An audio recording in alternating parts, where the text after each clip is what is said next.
Okay, we're starting halacha tezayin, the last halacha in this siman. We're going to do afterwards siman reish beis, and it says like this: Shachach lo hitbel kli me'erev Shabbos or me'erev Yom Tov. A person didn't do Tevillas Keilim before Shabbos and Yom Tov, and the mechaber is assuming that you can't do Tevillas Keilim on Shabbos and Yom Tov. That's what we're going to talk about soon. So you can't do it. So what should you do is you should give the kli to a guy as a present. So now it belongs to him. And if it belongs to the guy, it's not having Tevillas Keilim. And then you could borrow it back from the guy. But be able to use it because we had a few halachas ago that if you borrow a kli from a guy, it's not having Tevillas Keilim. So the kli now belongs to the guy. You just temporarily for a couple of days you give it to him, borrow it back from him, and then you could use it because it's a guy's kli doesn't need Tevillas Keilim. Okay, and the Ramah says, you could do the same thing during the weekdays, not just on Shabbos or Yom Tov. The makom she'ein lo mikvah, if a person's in a place that there's no mikvah, and he wants to use his kli, he has nothing to do, he doesn't have a mikvah, so he gives it to a guy, and then borrow back from him, and then the kli doesn't need tefillah. And then the Ramah adds in a few words at the end, which we talked about at different times. If you use a kli without doing Tevillas Keilim, then the food does not become treif, and you should still do Tevillas Keilim. You shouldn't think that once you did it for foul, you used it already. It's not true. You should still have Tevillas Keilim, and the food was not made treif, but you missed out on your mitzvah so far. Okay, so what we're going to talk about is the the underlying assumption here in the mechaber, and the mechaber is the underlying assumption is that you can't do Tevillas Keilim on Shabbos and Yom Tov, and therefore the person's in this situation. What do I do now that I couldn't do Tevillas Keilim? What should I do? I want to use the kli on Shabbos and Yom Tov. Okay. Next time we're going to talk about the actual eitzes that he gives of how to use the kli without Tevillas Keilim. That's connects. Now we're talking about the Shabbos and Yom Tov angle of it, of that the person could he not do Tevillas Keilim on Shabbos and Yom Tov. Okay, so the Gemara doesn't speak about whether a person's allowed to do Tevillas Keilim on Shabbos and Yom Tov. Our kind of Tevillas, what we call Tevillas Keilim, when you're allowed to do on Shabbos and Yom Tov. The Gemara does talk about whether if a kli is tamei, whether you're allowed to be total that kli on Shabbos to make it not tamei anymore. Okay, well, what I call this tila from tumah, that the Gemara does talk about. Okay, and the Gemara says 4 reasons. The Gemara says 4 different shittas as to why you're not allowed to do total something to make it a kli, to make it not tamei anymore. Okay, the first reason is Rabba's reason, Shemi Avarena, that if Chazal wouldn't let you do tefillah, because if you do tefillah, you might end up carrying it to the mikveh, and therefore they asked tefillah. So the Gemara says, even though on Yom Tov you're allowed to carry, the Torah you're allowed to carry, so you'd be allowed to carry it to the mikveh. The Gemara says, no, Shabbos and Yom Tov are the same, so you're not allowed to tefillah on Yom Tov either. Shemi Avrena, maybe you'll carry it to the mikveh. Okay, that's Rabbi's reasons. Next, Rabbi Yosef. Okay, Rabbi Yosef says the issue is because of schita, that when you do Tevillas Keilim, when you do tefillah for tumah, so it could be a piece of cloth, that when you stick it into the mikveh, you retire the thing, but then you might do schita when you pull it out, you're going to wring it out. That would be schita. So therefore there's an isser, you can't do tefillah for tumah on Shabbos and Yom Tov because of schita. The Gemara says, even though there's no schita on metal kelim, even so they're included also. Okay, there's no, let's say you have to tevel a spoon because it became tamei, that's also asur mishum schita according to Rabbi Yosef. Okay, the third reason, Rabbi Bibi, Shemi Yesheh, that maybe if the person knows that he can do tefillah from tumah on Shabbos and Yom Tov, he'll wait until Shabbos and Yom Tov to do it, and he might end up using the kli for taharas in the middle. If he's waiting, if he doesn't tevel it right away, he might end up using for taharas in the middle, and therefore you're saying amazing. Okay. No. Okay. Something else. Okay. So the maybe he'll end up using it for taharas in the way, and therefore Chazal said don't do it on Shabbos and Yom Tov. And the last is Rava, who says it's miracle misaki, which is to say is that until you title it, you weren't allowed to use this kli for taharas. Now you were allowed to, so it has a certain appearance as if you did it, as if you fixed the kli, because you used the kli not be able to use for taharas, and now you could use it for taharas. So Rava says that's the reason. Okay, so we have 4 reasons the Gemara gives, 4 different reasons why you're not allowed to title things from tumah on Shabbos and Yom Tov. Okay, so of those 4 reasons, the Gemara is not talking about Tevillas Keilim, our Tevillas Keilim, talking about Tevillas from tumah v'taharas. So which of those reasons apply to Tevillas Keilim, our kind of Tevillas Keilim, like a kli that you buy from a guy?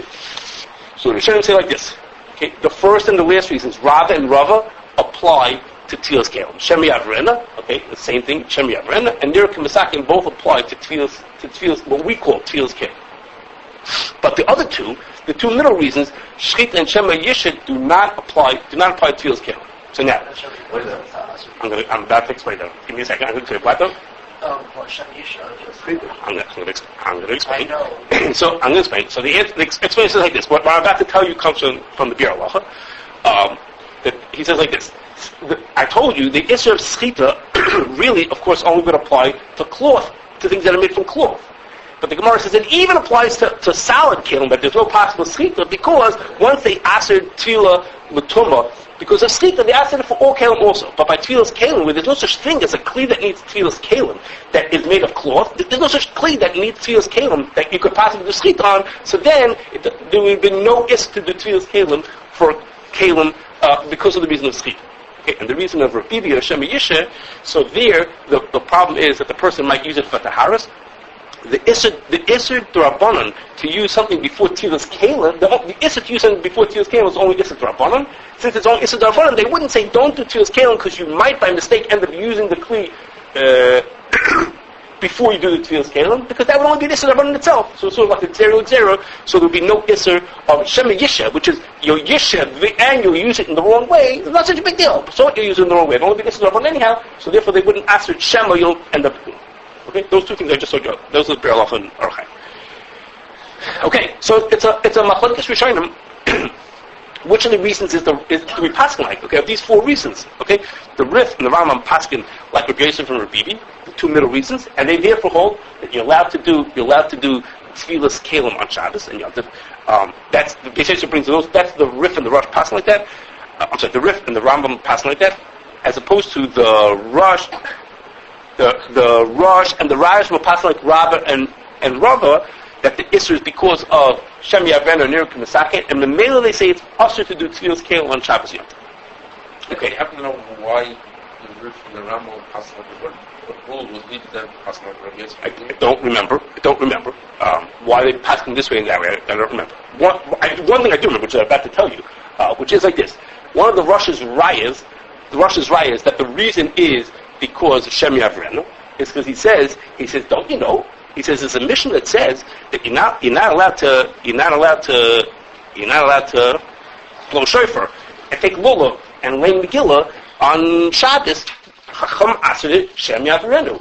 Okay, he says, so doesn't everybody hold it? That's the issue, the reason for Shem Yavrenu. So if the reason is because everyone holds to that reason of Shem Yavrenu, and the Mela, for here also the reason could be Shem Yavrenu. You see, we see from those dinim that's a real concern Chazal had, that Shem Yavrenu, Dal Hamas, and you'll carry it on Shabbos. So the Rosh said that's a raya, that's one of his rayas, that the real reason here is for Tefillah for Tumah is because of Shem Yavrenu, and the Mela for Tevillas Keilim also. Okay, that's one of the Rosh's rayas. Okay, so what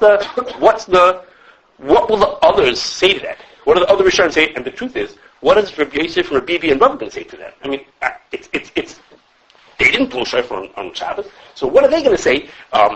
Don't they hold that such a thing of Shem Yavrenu? Okay, so I thought the answer might be like this. No, Shem Yavrenu is the one who's the chiv on that specific day. What do you think? The one who's the chiv that specific day, so we're concerned you may do it. Okay. Really pushing you to do it. And therefore what? Why is that? Okay. I thought a variation of that. You could take that way. I'll take that. I think there's a Gemara page of Yosef disagrees with Rav. It says some different Shan Rav. Shem Yavrenu.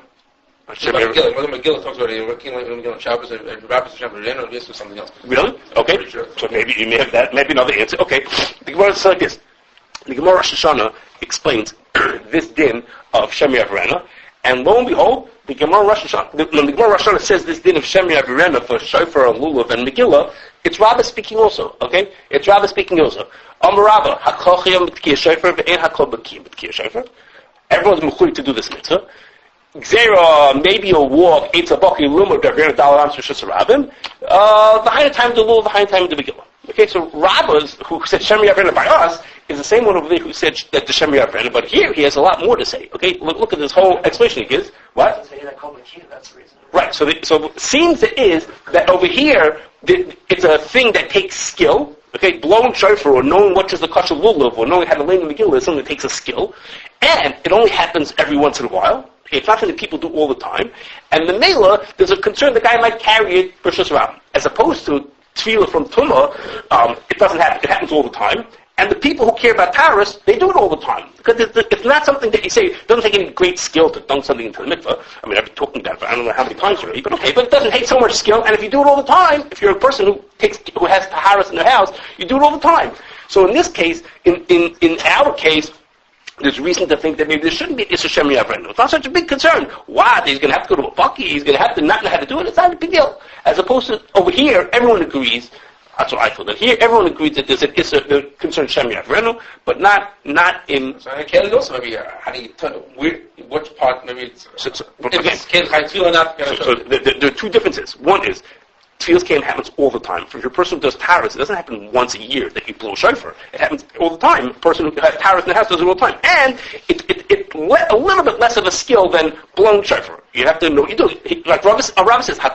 It's not a big skill. What did you say? Tevillas Lulav is not either. So I thought the Tevillas Lulav didn't mean you didn't know how to shake the lulav. It meant was you didn't know if your lulav was kosher. The Gemara doesn't say it. I didn't know what it was. I thought that, what do you go to the bucky for? You go to the bucky to know how to shake? I knew, yeah. Oh, I thought the reason is because you didn't know if it's kosher. I want to know if my esrog is kosher. I go to the bucky. Okay. Okay, so the Mela is not complicated. Right. That's less Xavier. Okay, now I thought there's a Tesis in Megillah that I thought was a righteous also, a continuation of what I'm thinking, which is Tesis in Megillah asks a question about two other things. Why don't we say Xera? Why don't we make a Xera Shem Yavrenu? Okay, and Tesis says for these two things, for two exactly opposite reasons why there's no Shem Yavrenu. Okay, Tesis says. Okay. So the person says two opposite reasons. He says the reason why you're allowed to make a bris milah on Shabbos, but you don't say Shem Yavrenu, is because Tyson says everybody knows that it's dangerous to do a bris milah. You don't just you got to know what you're doing. You don't just start cutting someone's body without knowing what you're doing. So there's no chashash that the guy's Shem Yavrenu. You can go find say, you can teach me how to do this. I have to do a bris milah. No one's going to do that. You don't have to be chashash for that. And the opposite Tyson says that the reason why we did this year, we blow shofar at the end of Yom Kippur, even if it's Shabbos, even though we haven't yet made Havdalah, and we blow shofar at the end of Yom Kippur. So he says the opposite. He says there's no Shem Yavrenu. He says, I'm sorry, I take that back. Even if it's not Shabbos, even on a regular Yom Kippur, he says it's because it's really easy to blow one sound. Big deal. You just make one sound. Just make one sound. Anybody can do that. So there's no need.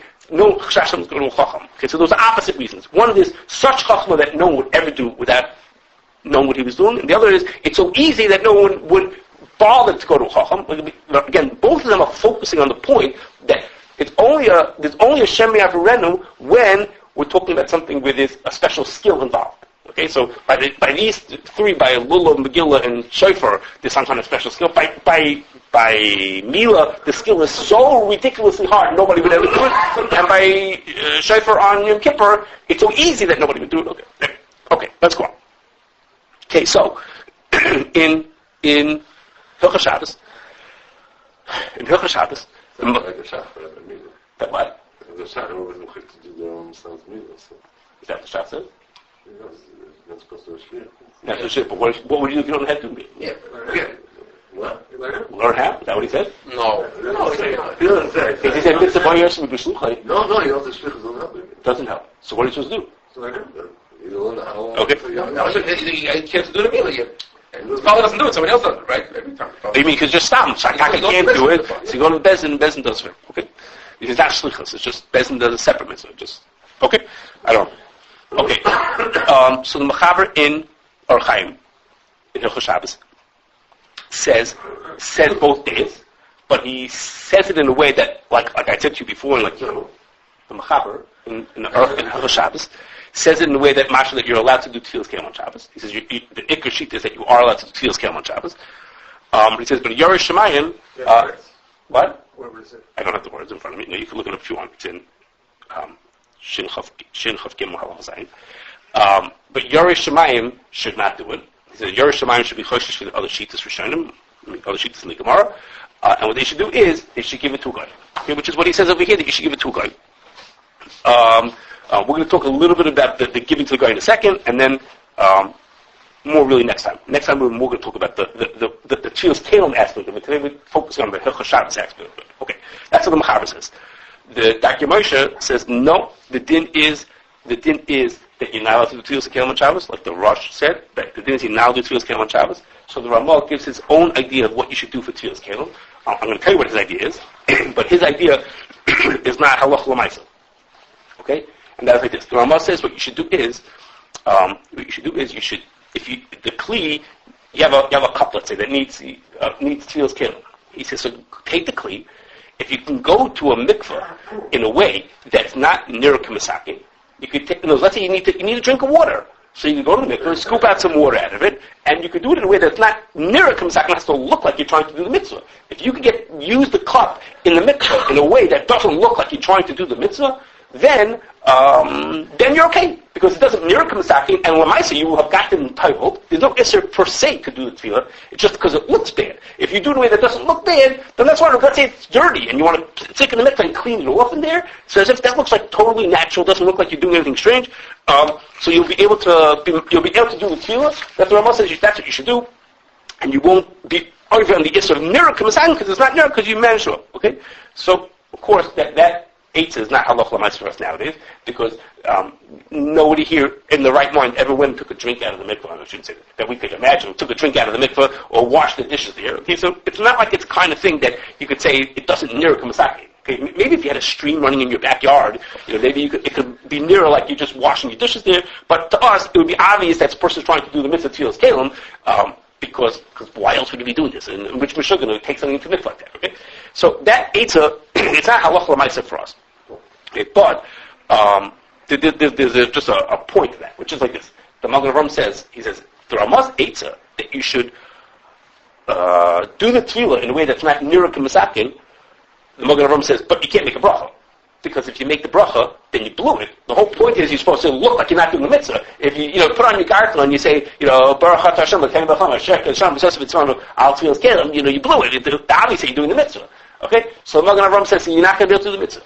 So it seemed to me that the Ramah who paskined that you're not allowed to do Tevillas Keilim on Shabbos, he would tell you that you could do this eitzah that you're mavater on the bracha. You're going to lose out on making the bracha on the mitzvah because you're not allowed to do Tevillas Keilim. So the only way to use it is by giving up on the bracha. Okay, so you have no choice. You give up on the bracha in order to use the kli. But the Mechaber holds that mi'ikar, then you're allowed to use. The Mechaber holds mi'ikar, then you're allowed to do Tevillas Keilim. It's a Yeresh Shemayim to be choishes for another shita. Well, the Yeresh Shemayim to be choishes for another shita is not going to give up on the bracha. That wouldn't make any sense. Okay, if you want to be machmir and say don't do Tevillas Keilim on Shabbos, you wouldn't therefore do Tevillas Keilim in a way that loses the bracha. That wouldn't make any sense. Okay, you're being makel in order to be machmir. That wouldn't make any sense. The Ramah who says that you're not allowed to do Tevillas Keilim on Shabbos, so then I can't do Tevillas Keilim, so what should I do? So I'm mavater my bracha, but the Mechaber would never say that. Okay? And I thought that was Meduik here in the Beis Yosef, because the Beis Yosef says four things. He doesn't say in number 1, 2, 3, 4, but in my mind, this is how he says it. He says, first he says is, you're allowed to do Tevillas Keilim on Shabbos.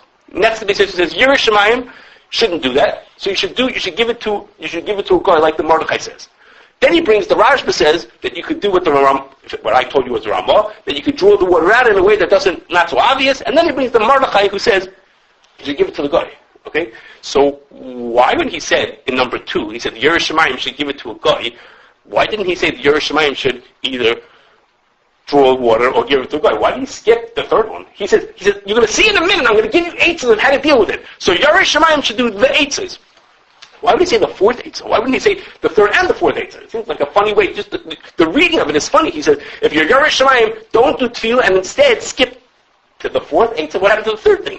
So that's because if you're only doing it as a Yeresh Shemayim, you would never do the third one. Okay, a Yeresh Shemayim would never do the third one to be mavater on his bracha. That wouldn't make any sense. So is there a mochalik on the Shulchan Aruch? Yeah. He doesn't like giving to a guy?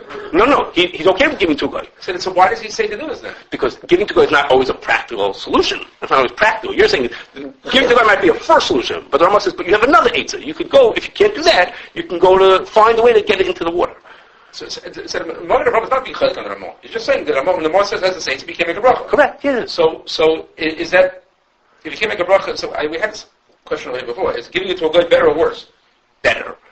In that sense, it's better because you don't. Well, or better or as bad? No, it's better because you don't give it too good. You do because when you get after Shabbos, you're going to get it back from him. We'll talk about that next time. And you make the bracha. Eventually, you're going to be like the Ramah said over here. You're going to title it eventually. In 2-3 days, you'll be title it, and then you make the bracha. You lose the bracha permanently. You got because you did the Tevillas Keilim, but you're not going to do Tevillas Keilim again after Shabbos. So does the Ramah make that clear? Of course, you should do what the Mechaber says, but if you can't, I don't remember. You really need to make that clear. I don't remember. Okay, so you're saying it's the way the Magen Avraham said. You should know the Biur Halacha says he's not convinced that the Magen Avraham is right. The Biur Halacha says I'm not convinced that you shouldn't make a bracha. And the Mishnah Berurah doesn't bring that. The Mishnah Berurah just says, like the Magen Avraham says, don't make the bracha. In the Biur Halacha, he's not convinced you should make the bracha. It's a question, right? It's a question. So what I'm saying, it could be you're saying it. The fact that the Ramah didn't say this is only a secondary choice makes it sound like he has no problems with the bracha. Okay, so the Biur Halacha is not so thrilled with this Magen Avraham. I'm just saying within the Magen Avraham that you're not supposed to make the bracha. That would be okay. Okay. Another part about this, the Gemara says that since the whole Isser to do Tevillas Keilim, Tefillah for Tumah on Shabbos is only a D'Rabbanan, it's only Asma D'Rabbanan, we saw 4 reasons why it's Asma D'Rabbanan. The Gemara says if a person has a Kli that's only Tamei Midrabbanan, then they can do Tefillah on Shabbos. They can do the Tefillah for the Tumah on Shabbos. Because it's only Tamei Midrabbanan, so you're allowed to do the Tefillah on Shabbos also.